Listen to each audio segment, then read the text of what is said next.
Hello, my name is Simon Springer from the University of Victoria, and I'm wanting to tell you a little bit about a new special issue of the journal Antipode on the theme of Anarchist Geographies that I've organized along with a few friends from the UK. Anthony Ince from the University of Glasgow, and Jenny Pickerill, Gavin Brown, and Adam J. Barker, all from the University of Leicester. Our reason for organizing this special issue was simple. In the last few years, we started to notice a resurgence of interest in anarchism from within the academy, which coincided with various movements and organizing that was happening on the streets. Yet most of this renewed scholarly interest was occurring outside of geography. This struck us as a little odd given the high degree of radical scholarship occurring within contemporary human geography, and also because in many ways the earliest version of radical geography was actually anarchist. This dates back to the work of Peter Kropotkin and Élisée Clough, writing around the turn of the 20th century, where each possessed a decidedly anti-authoritarian and anarchistic outlook, and attempted to apply this to their geographical scholarship at a time when others working within the discipline seemed committed to positioning geography at the forefront of a colonial mandate. In a nutshell, we collectively came together on the understanding that as contemporary global challenges push anarchist theory and practice back into widespread currency, geographies need to rise to this occasion and begin remapping the possibilities of what anarchist perspectives might yet contribute to the discipline. We have a number of really exciting papers that will be appearing in the issue, including Jeff Ferrell's Anarchy, Geography, and Drift, which argues that the concept of drift is simultaneously the result of strategies of spatial control and a possibility of disorganization wherein a new politics might be born. So while the social forces of our current political economic climate cast people and populations adrift in a sea of alienation, mass migration, and forced removal, such disorientation can actually be embraced by drifters as a moment for progressive possibilities, wherein practices like mutual aid may actually assist people in drifting closer together. Nathan Clough draws our attention to the motivations of anarchists in his essay, Emotion at the Center of Radical Politics, on the affective structures of rebellion and control, where he accounts for the relations between affect, emotion, and radical politics.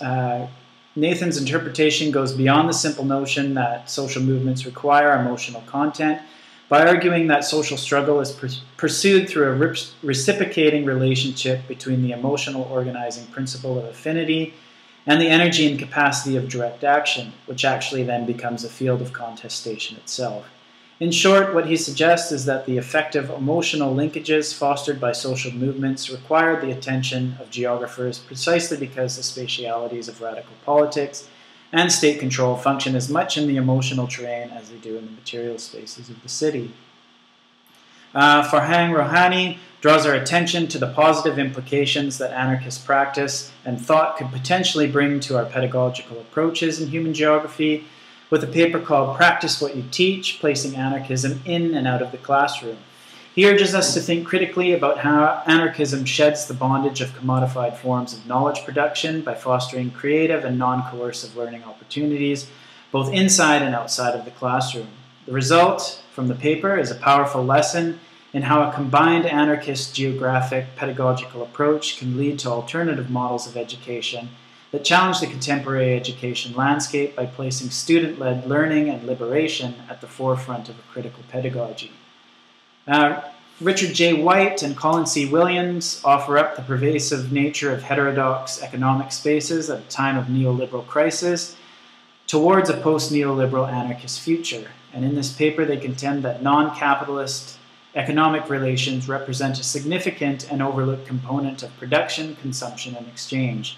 What they do is set about demonstrating how anarchistic organization can be understood as a grounded material practice of the present.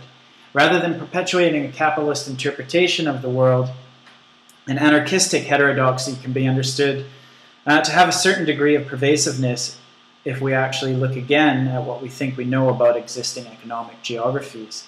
Such a realization leads them to argue that a post-neoliberal anarchist future is much more than a utopian dream and instead potentially represents a viable alternative.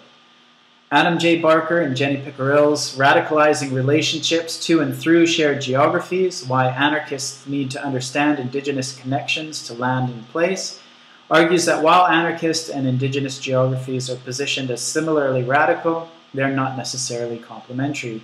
The burden here is placed on anarchists to bridge a long-standing gap in spatial understanding. Barker and Pickerill note that there is a vital difference between anti-colonial action concerned with power and hierarchy and more fundamental decolonization inherently linked to place. This distinction is often overlooked, in part because of common assumptions about place and space that tend to obscure the needs of Indigenous communities with respect to their lands.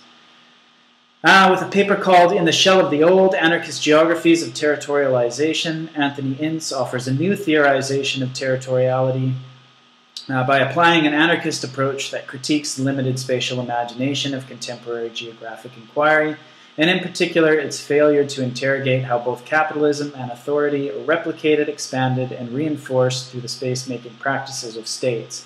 Drawing from research conducted with a number of anarchist-inspired groups, Ance attempts to think through how territorialization and bordering might be remade in a more productive and emancipatory sense by deploying the notion of prefigurative politics as part of a reimagining of space.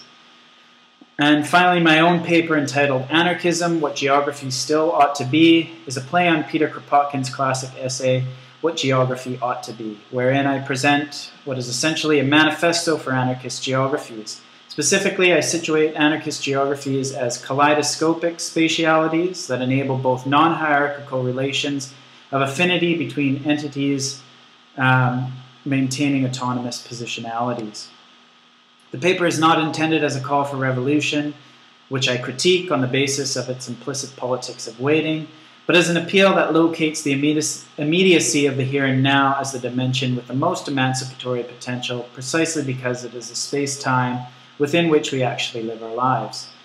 We're also really pleased to be able to offer a foreword by Myrna Breitbart, who assembled the first special issue of Antipode on Anarchist Geographies way back in 1978 under the theme of Anarchism and the Environment. Myrna has graciously offered some reflections of her own turn towards anarchist geography, while also offering some thoughts on where future scholarship could potentially take us in this area. Scholar, activist, and anarchist Yuri Gordon is also involved, having provided us with a thought-provoking afterword.